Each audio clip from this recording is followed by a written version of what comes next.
Según la información de la policía española, Dahoud Hamid Ortiz, ciudadano venezolano con nacionalidad estadounidense, veterano de guerra del ejército de Estados Unidos, es el responsable de 3 asesinatos cometidos en el barrio Usera, en Madrid, en el año 2016. Él mató a 3 personas. Iba buscando al abogado peruano radicado aquí en Madrid, Víctor Joel Salas. Él iba a ser la víctima de ese crimen que finalmente logró salvar su vida.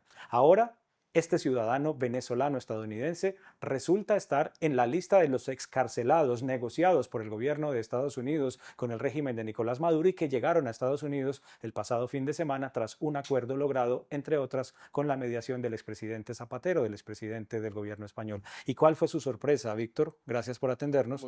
Cuando usted ve allí a ese señor responsable de ese homicidio que supuestamente quería matarlo a usted porque usted se había metido con su exmujer. ¿Cuál fue su sorpresa? Indignación, nos sentimos engañados, nos sentimos perplejos y sobre todo confusos porque no entendíamos realmente qué estaba sucediendo. No entendíamos cómo era posible que un asesino de 3 personas en España esté dentro de las negociaciones como preso político cuando nunca fue procesado como preso político. Es un condenado por 3 homicidios brutales, despiadados en Madrid. En un primer momento nos embargó la zozobra y sobre todo la confusión. No entendíamos qué estaba pasando. A fecha de hoy aún pedimos explicaciones, respuestas, que no encontramos ni por embajadas americanas, por embajadas venezolanas, ni embajadas españolas. A fecha de hoy no sabemos realmente qué está pasando. Estamos en una incertidumbre, con lo cual tenemos claro que se encuentra ya en Estados Unidos y a punto de dejar en libertad a un asesino, a un criminal altamente peligroso. Por ese triple asesinato, Dahoud Hamid Ortiz está condenado en Venezuela, pero además fue requerido por la justicia española durante varios años que necesitaba que fuera extraditado para que respondiera por ese triple crimen. Pero vamos un poco al pasado y luego volvemos al presente, Víctor. ¿Qué fue lo que ocurrió aquel día en su oficina, en Usera, oficina a la cual usted no pudo llegar ese día, momento en el que él sí llegó y asesinó a 3 personas? ¿Qué fue lo que ocurrió y por qué? El móvil de este asesinato fue un móvil pasional. Él tenía una expareja, en el cual ya no tenía una relación de hecho, y esa persona tenía una relación conmigo. Él, presa de los celos, decidió y orquestó venir desde Alemania conduciendo para matarme, sin mediar razones y palabras. Es en ese contexto que él llega el 22 de junio del 2016 a mi despacho. Llega a las 2 de la tarde. Al no encontrarme, se encierra en el baño del despacho y se encontraban 2 compañeras en mi despacho, una abogada y la secretaria. En ese momento me llama la secretaria y me dice, tenemos a una persona en el despacho, pero le estamos pidiendo que venga a las 5 de la tarde porque no tiene citas. En ese momento le digo, ¿quieren que vaya? Y me dicen, no, vete a descansar y ven a las 5 porque viene sin citas. Ok. Es en esa coyuntura en la cual Hanik se esconde en el baño y acto seguido sale armado con un cuchillo para procedermente acuchillar a la abogada Elisa. Posteriormente, al ver ese hecho, mi secretaria corre a ayudar a Elisa y también la reduce con el cuchillo. Daud Hanig Ortiz es una persona tan despiadada que mata en ese momento a una de ellas y a una segunda la tortura para saber dónde estoy yo y a qué hora vengo. Se queda con los cuerpos de 2 de la tarde hasta las 5 de la tarde, agazapado y con los 2 cuerpos, uno agonizando y la otra ya moribunda. A las 5 de la tarde entra un cliente a mi despacho. Él se esconde detrás de una puerta y con un hierro le destroza el cráneo. Le destroza de tal manera el cráneo que era imposible ver el rostro. He ahí su confusión porque piensa que me ha matado. Después de haber matado esos 3 cuerpos, los apila, incendia el despacho y sale huyendo del despacho. Y desde entonces, en estos 9 años, Víctor, en tu condición de abogado, has hecho seguimiento al caso judicial para que él pague ante la justicia. Y lo que habían logrado era una condena en Venezuela, donde él finalmente terminó yendo, pero ahora va a estar en la calle seguramente. Eso es la injusticia que denunciamos hoy en día, ¿no? Este señor cuando sale huyendo de Europa en el 2016 sale huyendo ya con una investigación policial por parte de España como el autor del triple crimen de Useras. Cuando él llega a Venezuela es detenido como por el código rojo que tenía por autoridades europeas por esos asesinatos. Y él ingresa a las prisiones venezolanas por esos crímenes. Acto seguido, Venezuela se niega a extraditarlo a España, porque él dice ser ciudadano venezolano y no americano. Y la legislación venezolana no extradita a sus connacionales. Venezuela se compromete a juzgar a este venezolano, condenar y ejecutar las condenas con las garantías internacionales. Es el caso que después de 8 años de proceso, que hicimos todo el seguimiento de este procedimiento, lo condenan en el año 2023. La sentencia se lee en el 2023 y se ejecuta en el 2024. Este señor es un criminal condenado por 3 asesinatos y nunca como un preso político. El seguimiento lo hicimos desde que la policía tuvo la hipótesis que él era el criminal y los juzgados acreditaron dichas hipótesis. Víctor, ¿y por qué él resulta en estas listas de intercambio entre Estados Unidos y el régimen de Venezuela?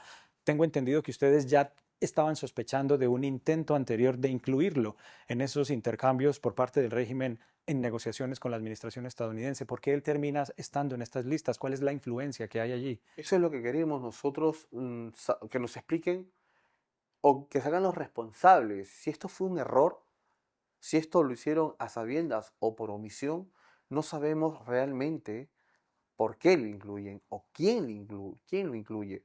Existe un precedente. En el año 2023, en diciembre del 2023, a Daoud se le incluyó en la lista de presos políticos americanos en el intercambio de Alex Sack, testaferro de Maduro, por 20 presos políticos.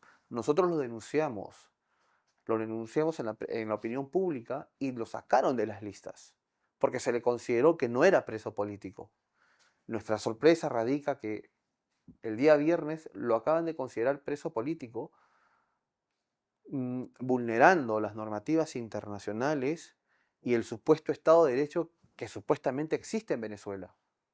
Porque Venezuela está cargándose su propia normativa. Y más aún, Estados Unidos está amparando y sobre todo están dando un claro mensaje a Europa y el mundo. Cualquier ciudadano americano puede entrar a cualquier país, matar a 3 personas y quedar impune bajo el manto y bajo el paraguas de Estados Unidos. Con ello, nos están dando el claro mensaje que no hay un Estado de Derecho para Estados Unidos. Lo que solicitamos es que se enmiende, que Estados Unidos evite y ejecute la condena de 30 años de prisión de un asesino y que no deje impune la muerte y el asesinato de 3 personas inocentes. Tengo dos últimas preguntas, Víctor. La primera, ¿hay temor de tu parte? Ya lo has expresado. Y seguramente también hay temor por parte de la expareja del señor Dahoud, que fue pareja tuya durante algún tiempo. ¿Qué protección van a poder tener ustedes?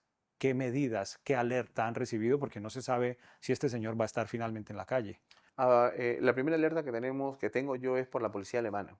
La policía alemana se comunica conmigo el día sábado y me comenta que si yo sigo viviendo con Irina en Alemania. Le comento que no, que yo no vivo. Me dicen ellos que están dando protección ahora mismo a Irina y que estaban coordinando con las autoridades españolas para darnos protección, con las autoridades españolas. A fecha de hoy, lógicamente, el temor es latente, el temor es cierto. El temor cada día se vuelve una pesadilla porque no entendemos cómo es posible que dejen libre a un criminal que puede venir a matarme a mí, y como ha demostrado, puede matar a cualquiera, porque esas 3 víctimas eran inocentes, y las mató sin ninguna razón, sin ningún móvil o sentido. El miedo no solamente es para mí, debería ser un miedo latente para toda Europa o para todos los americanos, porque es un psicópata, puede matar a cualquiera. Y finalmente, Víctor, antes de esta entrevista fuera de cámaras me comentabas que quieres hacerle un llamado al secretario de Estado de Estados Unidos, a Marco Rubio, para que revisen este intercambio que han hecho, en lo particular de este señor que no es un delincuente cualquiera, que mucho menos es un prisionero político, sino que es un delincuente atroz. ¿Cuál es el llamado que quieres hacerle al gobierno de Estados Unidos, a la administración de Donald Trump y al propio secretario Rubio? Señor Marco Rubio, me dirijo a usted a sabiendas que esto puede ser un error. Lo que le pido, por favor, es que se haga justicia, que no prevalezca, que no prevalezca la injusticia o la ley ante la justicia. Por favor, le pido que esté en sus manos hacer justicia y esté en sus manos que esas víctimas, esas familias destrozadas, encuentren tranquilidad. Por favor, le pedimos que no deje libre y no ponga en peligro a la sociedad. Por favor, le pedimos que no permita que un asesino ande suelto por las calles. Le pedimos que utilice usted las normas internacionales para que se ejecute la condena de este criminal ya convicto. No es, no es un héroe de guerra americano, fue expulsado del ejército por falsificar documentos. No es un preso político, es un asesino de 3 víctimas inocentes. Por favor, le pedimos, y hago voz populis, el reclamo de las familias y yo como víctima, que por favor no deje en libertad a un asesino y que cumpla prisión a través de los mecanismos internacionales en suelo americano. Víctor Joel Salas, abogado peruano, radicado aquí en Madrid, en España. Gracias por habernos atendido. Un gusto. Es un caso que es asombroso y escandaloso, el que hemos abordado hace algunos minutos con su protagonista. Un abrazo para todos.